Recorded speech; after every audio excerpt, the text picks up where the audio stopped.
I'm going to hand over to Delphine, who's going to introduce herself and the Heritage Alliance. Over to you. Good afternoon, everybody. And can I just say, I feel like I'm a member of the United Nations right now with the headpiece everywhere. So excellent, very good vibe. I think when we think about teamwork, very often we think about teamwork within an organization. And not actually, sometimes we need to stop ourselves and think, actually, what does teamwork look like between organization? What does teamwork look like across the sector? And that's what we're here to talk to you today. So I'm Delphine. I'm the head of development and membership for the Heritage Alliance.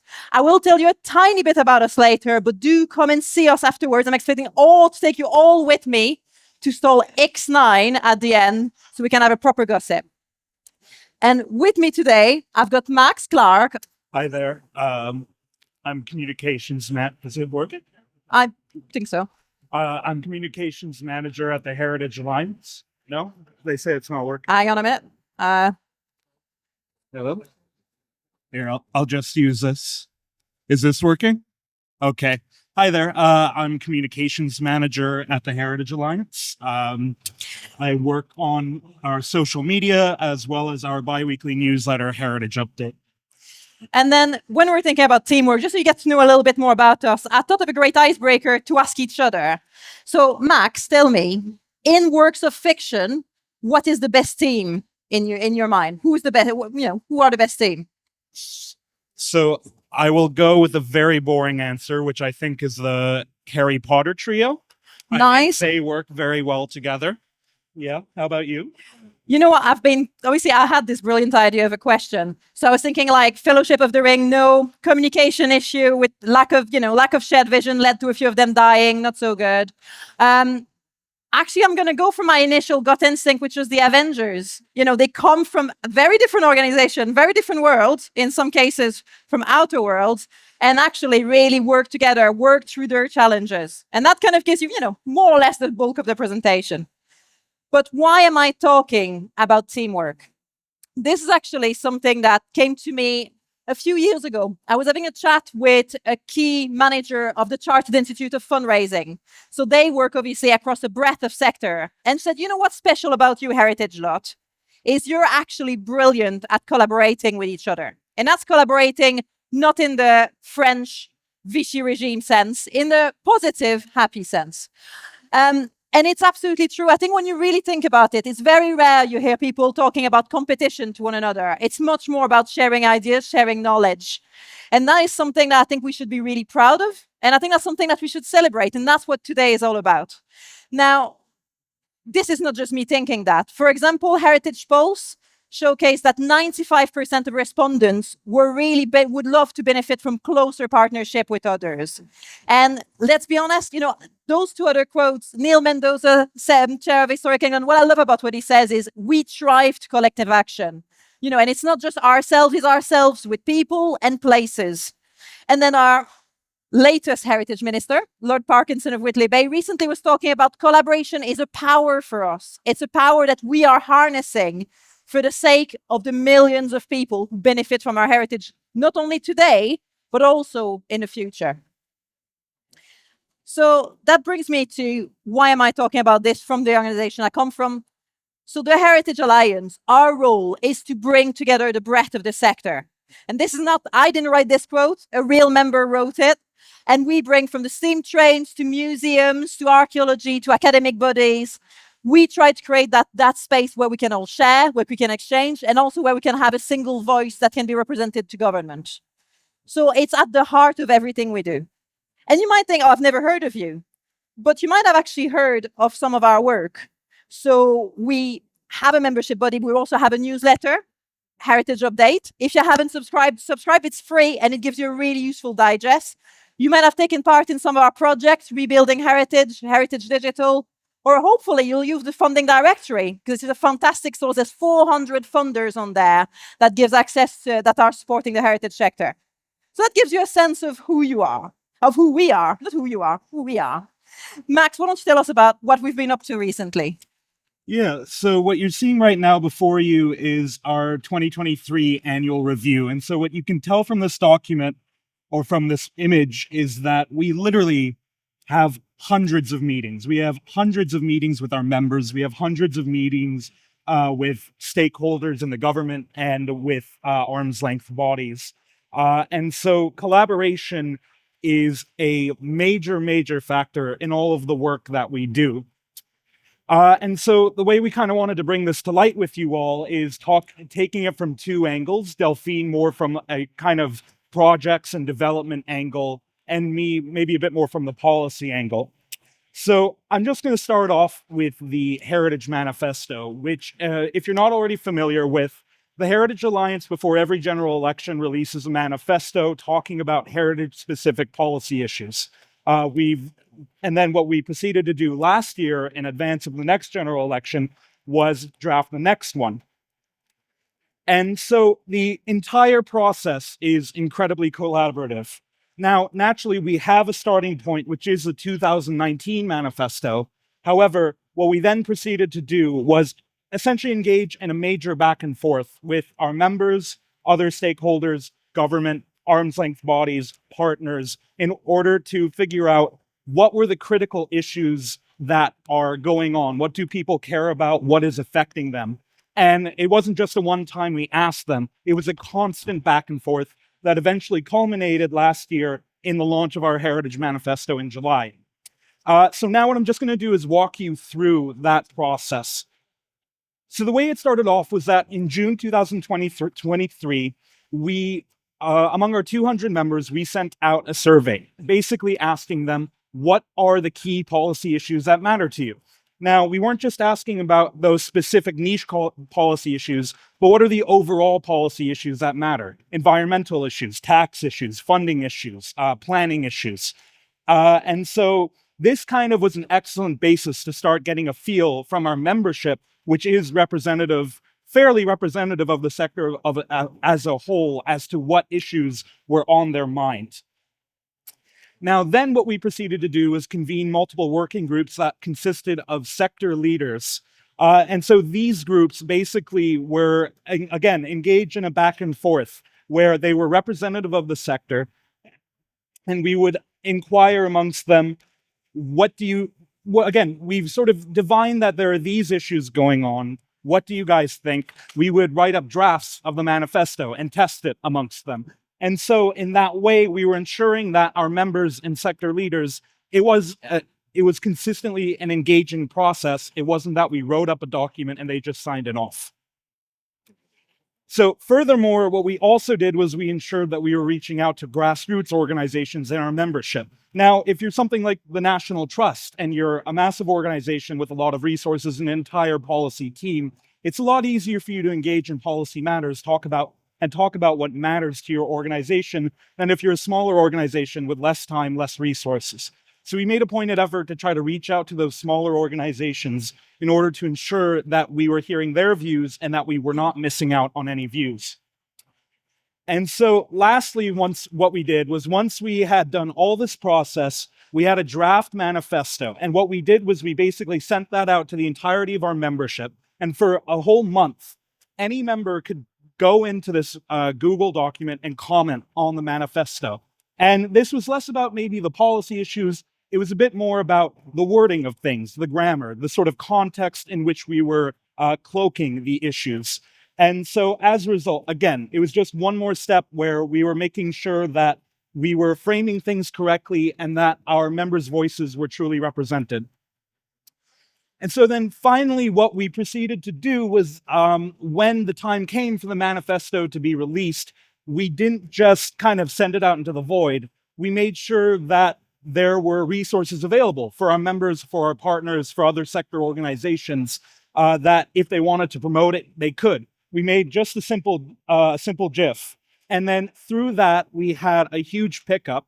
And ultimately, the amount of engagements on our Twitter/X was double our entire follower count, and we had, I believe it was around 100 to 200, something in that big range of people retweeting, resharing this, and sort of getting the word out. So we had huge engagement. And now what was really critical in that process was that we followed up on that engagement. And so what we ensured that we did was afterwards, we released an advocacy toolkit. that basically gave people the tools in sort of their organizations every day to be able to talk about the manifesto. So that included a draft letter to MPs, for example. It included a one-page poster that you can just easily share with someone else to give them a quick summary of the issues that the manifesto was talking about. And now I'm going to pass it back to Delphine so she could talk a little bit about Heritage Digital. Brilliant, thank you. A little bit more light touch way, I want to talk to you all about our project, Heritage Digital, because we didn't run this alone. Now, can I have a quick show of hands who have heard or maybe used some of the resources or attended a masterclass? Heritage Digital, does it ring a bell to some people? I've got some nods. Excellent. Thank you for that person lifting your hand vigorously at the back. That's exactly the kind of response I'm looking for. So Heritage Digital was a sector-wide program that was used to support the sector get better at digital. The clue's in the name. And we focused on copyright, intellectual property, and data protection with our friends at Naomi Korn Associates. You can actually meet them. They're on a stall in that direction. I can't remember the number. And we also focused on marketing, on technology, on strategy of comms. So it was really, and on wider engagement. So it was a really wholesome program. So 5 years ago, we had all these organizations that frankly had never worked with each other. And in some cases, I'll be honest, I hadn't heard of most of them. So I just started at the Heritage Alliance, and we might have crossed paths at the networking event, if even that, but we really hadn't. And we had the opportunity to meet and to discuss our ideas at a networking event organized by the funder. Now, the funder there, I think, was really thinking differently. So if there's any funders in the room, think about what you're doing to create networking for the people you want to apply to your grants, because that actually is where the cool stuff happens. So as a result, we combined forces to respond to the Digital Skills for Heritage campaign. So there was a set of funding coming out. And we combined with skill experts. So we had Media Trust focusing on comms. We had Charity Digital focusing on text. Naomi Korn I've already talked about. And we also the DOT project, which came with cohort management. We brought in the sector knowledge. So we helped make sure that actually, we might not use the word clients in our sector. We might use the word customers. Or actually, do you want to talk about very expensive CRM when most people haven't actually have one installed in their organization, especially when working with small and medium organizations? So that combination brought in not only one, but actually for now, so far, 3 different very, very successful projects. So Heritage Digital Academy, which was focused cohort learning around strategy and around service development. And our contribution to the Digital Heritage Hub. I'm always confused because the 2 names are inverted in that case. So and what I would say is, it was a really, really exciting time for us. We held nearly 2,000 organizations, 4,000 participants. We ran over 42 workshops. We created 73 webinars and resources. What I would say, all of these are still available online. So do Google Heritage Digital. Do go on the Digital Heritage Hub. These live resources are there for you. And then the download and viewings, that's actually as at the end of the project. So that figure will have probably tripled by now. And I think what was really empowering for us is see the change we made on the sector. Yes, it was around skills. Most importantly, though, it was around mindset and even better around confidence. We really made, I think 95% of participants felt their confidence grow in their own capacity to do digital. And that was what mattered more than anything. And what mattered more than anything for me is that 5 years down the line, we're actually still talking to one another. And I think, how often have you seen projects where the partners fall out? And I think that's what really strikes me is even a couple of weeks ago, I was having an exchange with Charity Digital and Media Trust saying right, when are we catching on for the next plan? What are we doing next? And I think we're still really excited to work with each other. So these are the 2 case studies, but that frankly doesn't tool you up very much. What we really wanted to give you today is actually, and I had a long list, but we narrowed it down to 5 do's and don'ts when it comes to collaborating with other organizations in the sector. And those are based around what we learned in Heritage Digital, what we learned shaping the Heritage Manifesto this year. And I just want to ask you that question. I know you won't be able to answer me right now, but why are you attending this session today? There's obviously something in the back of your mind saying, what? There's these people I really want to work with, perhaps. Or maybe you think there's something quite a lot of tension at the moment. So I just want you to think, why are you here? So you can get the most out of it. First, do and don't. Ready? First one, don't be shy. Now, we are today at a networking event, so it's quite an appropriate Kickstarter. Taking advantage of networking opportunity. I think it can feel really full on, especially when it comes to follow-up. And sometimes you meet people and you think like, our organization, yes, we like each other, but I can't see a connection right now. And what I would say to you right now is actually, you know what, there might not be an immediate benefit, but you never know what's going to happen in the future. I remember years ago, I had a conversation with the CEO of Clore Leadership. They didn't want to join us. I didn't have the money to join into their cohort, but we had a really good chat. We could see we had a shared vision. And then 2 years down the line, a project opportunity came up, and that saved me a lot of negotiation. The fact that actually we made that first contact, we'd taken the time to have that coffee. Now, Max, in the case of the manifesto, how does this apply?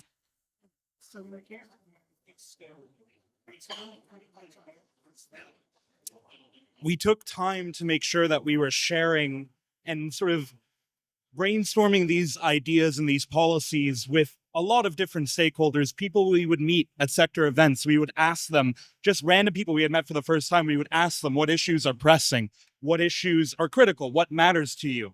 And so it's important to, be it policy or other ideas, not be afraid of having those discussions about checking those ideas.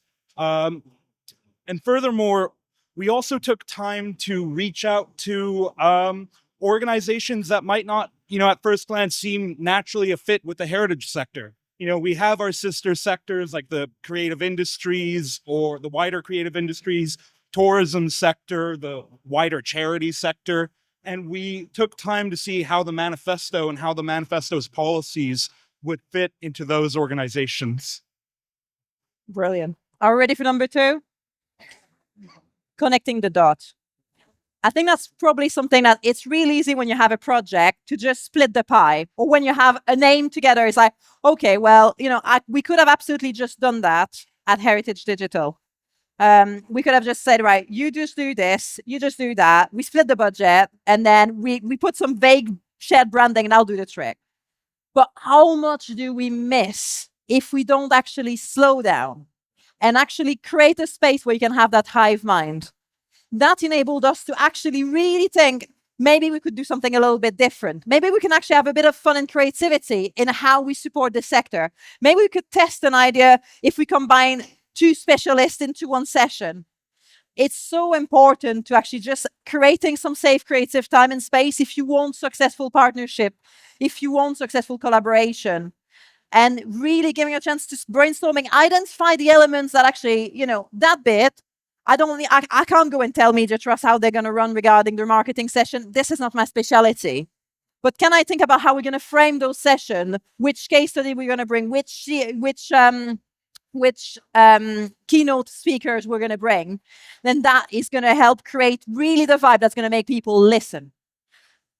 Now, Heritage Manifesto. And so in the context of that, there were big questions about ensuring, are we getting every perspective we can? Are we being fully representative of the sector? And making that special effort to make sure that you're hearing all perspectives and that you're hearing everything that you need to hear to feed into a project or a policy document or whatever that may be is incredibly important for connecting the dots. Brilliant. Now, is there any project managers in the room? Can I have there's somebody saying yes, again, vigorously. Very good answer. If I say this, you're going to probably smile and say yes. I can see Kath in the background. You can know that that's true. Don't expect your plans to be set in stone. These are projects, and especially when you're bringing different circumstances, different funders, different audiences, but also when you're doing a partnership between different organizations, think realistically, staff are going to change. And therefore, you need to embrace that change because that actually can help maximize your impact. You might also want to really document what you're doing and why you're deciding what, because if somebody else come in, having that literature, having that knowledge mapped out is going to make their life a hell of a lot easier when it comes for them to actually be embraced. And, have we ever seen a project where there were no change? With the manifesto, bit of a bit of an important one, isn't it? Yeah, we had to delay the launch of the manifesto by a whole week when we realized we just weren't there yet in terms of the vision, and when we realized that there are still issues that needed to be resolved. And so having that flexibility and being able to, push it back 1 week was really instrumental in ensuring that what eventually came out was a finished, excellent product. And furthermore, 9 months down the line, when some heritage counts data from Historic England came out, we realized that it was incredibly relevant to the manifesto. And so as a result, we took that opportunity to do a refresh and turned it from the Heritage Manifesto 2023 to the Heritage Manifesto 2024. And in that way, we updated it with relevant new data, and we made it even more useful in our advocacy and in the advocacy of our partners and everyone in the sector. And can I just ask as well, Max, if you can tell us, just around Christmas, there was a very unexpected marketing campaign that had a massive impact on promoting the manifesto. Do you want to just mention that? Yeah, Because that's a good idea to keep in the back of your mind. So as communications manager, I'm supposed to send a Christmas card around to the wider sector and to every single parliamentarian in the House of Commons and House of Lords, except I didn't know that until a few days before. And so as a result, one of the things that we did was I wrote up the email, we sent it out to all parliamentarians. So we had already sent it before, except this time around, it seems that around holidays, fun policy fact, around holidays, MPs have designated people to look through their emails. So what we proceeded to get out of the 700 MPs, we had an 80% open rate. So that means whereas before we had something like a 3% open rate, that number absolutely skyrocketed because we just suddenly came up with the idea when we were writing this Christmas letter, what if we remind them of the manifesto? And so, things can change and there might be opportunities that arise that can surprise you. So probably the most important lesson in today's session, if you want to reach out to your MP, send them a Christmas card. Yes. Number 4, there's only 5. There's only 2 more to go. You're doing great. So the same way that things are going to change. However, don't lose track of why you're doing this and why this matters. And I think I would say for Heritage Digital, that made a massive sense. I think not only are we committed to, wanting to engage in our organization, but actually we're really committed in our goal to make the sector more vibrant and using benefit of digital technology in that space. And taking your time to make sure that that project doesn't sway, that you don't get too swayed by, the new shiny funders, but actually it remains at the core what you've set. And, just keep over time. That is going to evolve. We had to do multiple sessions, Heritage Digital, and we did some actually at the end of last autumn, just to sense check, right, okay, what are our individual goals? Has it shifted? And for some of our partners, it had, because there are pressures, especially in the space of the cost of living crisis. By the way, just released a new report on cost of living crisis. Come and hear more about it at our stall, mini pitch. And their goals have changed over time. So that gave us a chance to actually, okay, does our individual goals still correspond to the vision? Do the vision need tweaking? Do all the partner needs to say the same? Sometimes it might be that actually one of the partners, I'm going to have to be out this bit because I've got other things on my mind. And I think being really, really open in your communication. And as you can imagine, communication really transcends everything we've talked about today, is making sure you do keep that dialogue going. And so, and in the opening stages of our manifesto, one of the most critical things was to determine what issues that we had in the 2019 manifesto, what's still relevant, what isn't relevant. Something like Brexit that by that point finally happened, obviously a bit less relevant these days. However, there are plenty of other issues that when we were asking our members for feedback, it turned out that there were things they cared a lot more about than we would have expected and things they cared a lot less about than we would have expected. So making sure that the vision and that the issues we were discussing in the manifesto was incredibly important. And then from a communications angle, ensuring that when we released it, it was clear what the manifesto was for, why we were releasing a manifesto was also incredibly important. So we took a lot of time to think about the communications and in the way how we sort of talked about the manifesto and what our vision for it and what our vision for its usage was. And then final one, it's probably my favorite, and it probably was for me the biggest lesson. is just, we've talked about silo thinking, but there's actually a different twist to all of this is don't assume that what you're working on, especially when you work across organization, is the only project on your partner's plate. It's very rarely going to be the one, and especially dare I say, it's rarely going to be the top priority. It's going to be, I'm sure it's going to be very high, but it might not be actually as high as some internal or some core activities are going on, some internal challenges. So actually, you might want to create yourself a little bit of flex so that you don't find yourself being stuck that you need an answer tomorrow, and actually they will respond to you back in a week. And I think that that response rate, especially with emails, that expecting of dropping everything, especially if your partners include quite a lot of senior level. At Heritage Digital, we had a CEO as part of our project group, which means actually every time I was taking his time for a project meeting, that actually is quite a lot of senior leadership in his organization being taken away. So flexibility in the time management and learning about other organization circumstances. I remember at some point there was the proverbial hit the fan.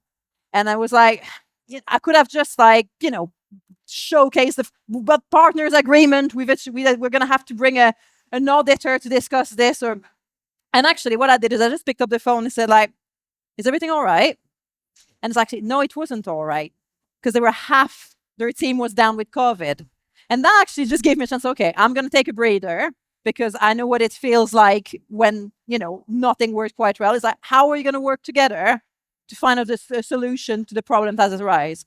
And how are we going to just keep talking to make sure that actually nobody feels left out, nobody feels pushed out? Now, did that apply for the manifesto? Yeah.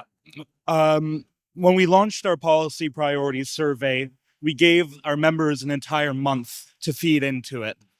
When we released the Google Doc with the draft of the manifesto, we gave our members an entire month to work on it. When we held the special sort of roundtables with sector leaders, we had 3 of them, and then there were still some that weren't able to make it, and we would then reach out to them and host one-on-ones instead if they couldn't fit it into our schedule. And so we tried to make it as easy as possible for people to feed into the manifesto and for people to give their views, because we understand that a lot of the time you can't expect everyone to drop everything they're doing and just jump on it, even if we think the Heritage Manifesto is super important. Yeah. Thank you. So finally, what are the keys to unlock? I was quite pleased with my icon there, little padlock with the keys, to unlock successful collaboration. I think flexibility needs to transcend everything. The first thing to think about is you are dealing with people. Yes, it's a partnership between organizations. Ultimately, it's a partnership between people. And that requires you to acknowledge that and recognize all of the reality that brings on with that. The other thing is, for really successful collaboration, give time for creativity. And that is a really, really critical space for it to go to the next level, for the magic to really, really happen. In terms of structure, it's important that you have actionable steps and sort of can envision what are the steps that you take towards the end of the project. What are, instead of maybe just emailing people at random, if we do this survey, what follows the survey? If we do these focus groups, what follows the focus groups? And so on and so forth. And so having that structure and having that sense of how you want your project, your report, whatever it is, how you want it to progress is incredibly crucial. And then furthermore, having bringing in the flexibility into this, when you're thinking about timings, you need to have flexibility, because if there's one thing I've learned, something will always come up. At the last second, you'll be all ready to send it out, and then it'll turn out that you've accidentally insulted an entire organization or something like that. And so you need to have that flexibility in time where you have very concrete, okay, we ideally want to get this achieved by XY date. However, you also want to ensure that, when things come up, as they always do, that you have the flexibility to be able to accommodate that. So thank you for attending. I hope you've got loads of juicy questions. Come on, won't feel on the spot. If you want to hear about what's in the Heritage Manifesto, come and speak to us. You can even have a paper copy if you're lucky. We've got a few left. Come and learn about us. We're at the far end. You've got our email details there. I have a good business card in my handbag. But just come and have a chat. There's chocolate. I mean, need I say more? Okay, before we launch into questions, can we put your hands together and can we hear it for the speakers, please? Thank you. We have plenty of time for questions. So, who'd like to kick us off? Anyone got a question they'd like to answer? Answer? Ask. I'm scanning the floor. I'm scanning the floor. Any questions at all? Partnerships? Yes. Put the microphone really close. Okay. If you had to add one more super important thing to your list of do's and don'ts that you didn't have time to include today, what would it be? I think for me, it's about communication. It's keep those channels open. Never stop the dialogue, even when the going gets tough. And I think I have a larger version. I've got 12 do's and don'ts that I've used in a different circumstance around collaboration. And that was one that was really important, especially in the case of a project. I agree with Delphine. Very good. Okay, yes. Question over there. I've told you before. Hello. Hello. It's I've been to some similar talks before at the previous fairs that talk about collaboration partnerships, and there's always been talk about the actual creation of the partnership agreement between the two collaborators. If you had to give like a top 2 or a top 3 of like what you would put into a partnership agreement, like that makes the two people feel safe and comfortable, like that's having that in writing makes us feel like right, we're good to actually get creative and get to work, if that makes sense. I think when it comes to safety, 2 elements I would think about is one of them is you want to be very clear on roles. So while absolutely in a meeting, in discussion space, have space for creativity, but make sure your partnership agreements, people feel very much what's clear, what's in focus, what's out of focus for them, so that it doesn't fall into a gray line and therefore in a place of conflict. The other thing I would say, and whilst hopefully it's never needed, it's conflict resolution. Make sure actually there's something in place. I've recently set up a small consultancy business because, you know, I fancy the side hustle. And I suddenly realized that whilst me and my business partner, we get on like a house on fire, again, we have nothing protecting us to actually feel comfortable if there's a conflict, how we're going to deal with it. So I think these are the 2 points that are just going to make people feel safe and therefore feel truly engaged in a partnership agreement. Okay, thank you. Any more questions from the floor? No, I think we can then bring this to a close.